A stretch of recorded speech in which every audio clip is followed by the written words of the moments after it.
Some of the people you call your closest friends right now are quietly leading you toward a destination you never agreed to go. You laugh with them, you text them late at night, you defend them when others criticize them. But heaven sees what you cannot see, and what heaven sees should make every believer pause. Most of us were taught that love means accepting everyone, never judging, never walking away. So when I tell you that certain friendships can cost you your soul, something inside resists. It feels harsh. It feels unloving. Yet the Bible is shockingly clear on this matter, and the Apostle Paul did not soften his words. In 1 Corinthians chapter 15, verse 33, he writes, "Do not be deceived. Bad company ruins good morals." That word deceived matters. It tells us we will not see this coming. The friend who pulls us down rarely looks dangerous. They look comfortable. They look familiar. They look like home. So today I want to walk you through 10 kinds of friends Scripture warns us about. 10 relationships that, if left unchecked, can quietly drain the life of Christ out of you. Listen carefully. One of these may be sitting in your contact list right now. Let's begin with the drinking buddy. This is the friend whose invitations always end at a bar, a party, or somewhere your judgment goes to die. You tell yourself you're just unwinding. You tell yourself you can stop whenever you want. But every weekend, the same scene repeats. Too many drinks, conversations you later regret, photos you delete in the morning. Proverbs chapter 23, verse 20 warns, "Do not be among drunkards or among gluttonous eaters of meat." Solomon wasn't condemning a glass of wine at dinner. He was warning about the orbit of people whose entire social rhythm revolves around losing control. What you tolerate around you becomes what you tolerate inside you. If your closest friend cannot enjoy your company sober, that's not friendship. That's a slow leak in your spirit. And one day you'll look up and wonder where your peace went. The second one is the gossip. This friend always has news about the pastor, about the neighbor, about your other friends. The conversation feels addictive because gossip flatters us. It puts us in the seat of the judge. But here's the truth nobody wants to say. A friend who gossips to you will gossip about you. Proverbs 16:28 says, "A perverse person stirs up conflict, and a gossip separates close friends." Notice the word separates. Gossip is not harmless venting. It is a weapon that quietly tears apart trust, marriages, churches, reputations. And every time you sit there nodding along, you become a partner in the destruction.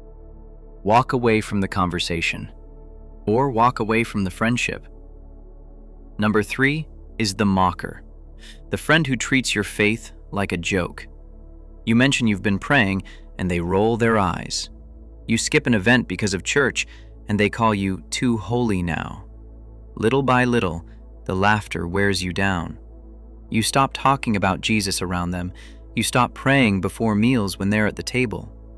Psalm 1, verse 1, opens the entire book of Psalms with these words, "Blessed is the man who walks not in the counsel of the wicked, nor stands in the way of sinners, nor sits in the seat of scoffers." Notice the progression. Walking, standing, sitting. That's how it always starts. First you walk past their mockery. Then you stand near it. Then you sit comfortably in it. Friend, your faith is too costly to be small-talked into silence. The fourth friend is the seducer, the one who keeps pulling you towards sexual compromise. Maybe it's the friend who sends you those videos. Maybe it's the coworker who flirts a little too long. Maybe it's the old flame who keeps texting just to check in. Paul writes in 1 Corinthians 6, verse 18, "Flee from sexual immorality." He didn't say resist it. He didn't say discuss it. He said flee. Run, as Joseph ran from Potiphar's wife, leaving his coat behind. Some friendships require you to leave the coat. Stop romanticizing the temptation. Stop telling yourself you're strong enough to handle it. The strongest believers I know are the ones who removed the number, blocked the account, and never looked back. Then there is the envious friend. On the surface, they cheer for you, but every promotion you celebrate gets a strange silence in return. Every blessing you share gets met with a subtle dig.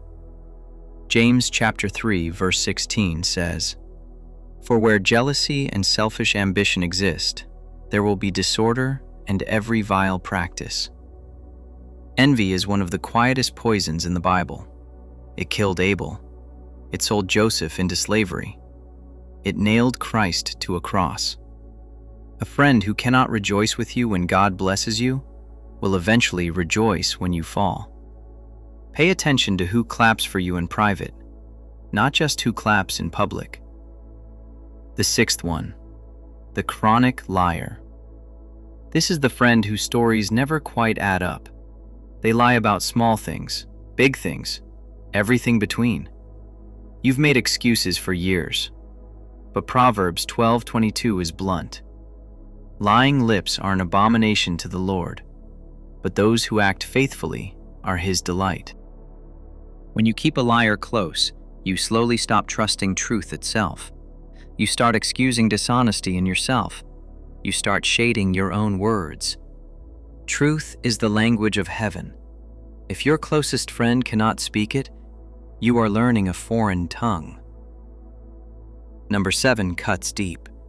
The friend who dabbles in the occult. Tarot cards for fun. Horoscopes every morning. Crystals, mediums, energy readings, online witchcraft trends. They call it spiritual. God calls it something else.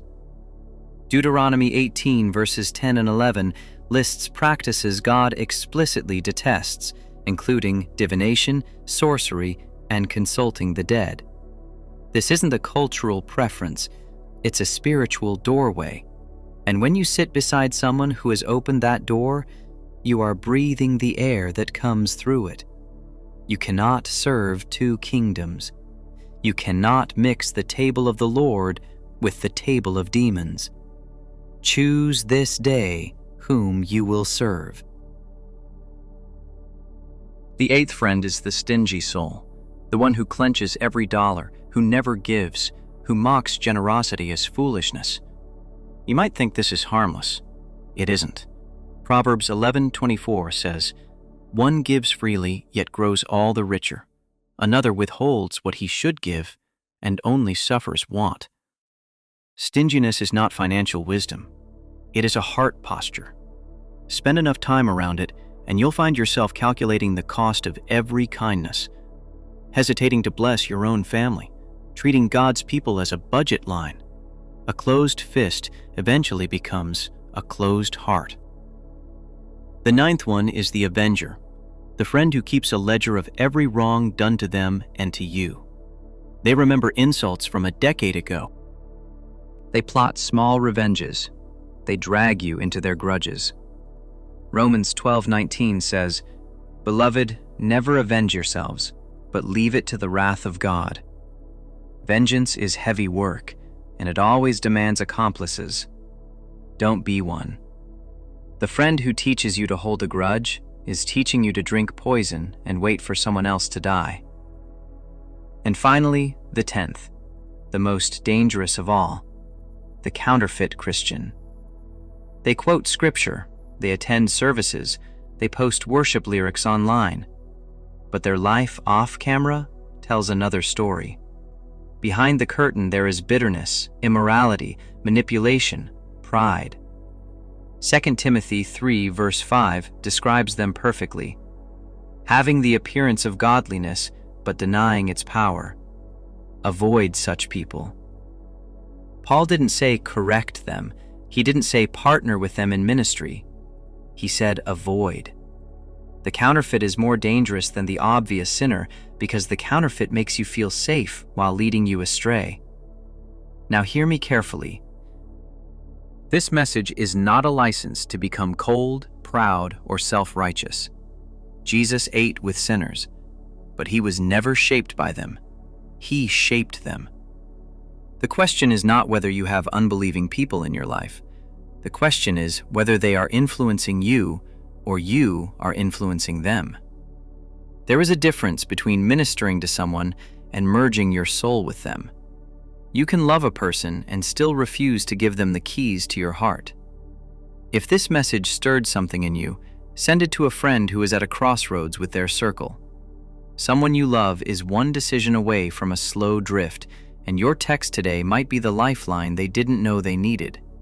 Then come down to the comments and write this simple sentence: Lord, choose my friends before I do. Let that be your prayer this week. And if videos like this strengthen your walk, subscribe and stay with us. We're building a community of believers who would rather walk a narrow road in good company than a wide road into ruin. I'll see you in the next one.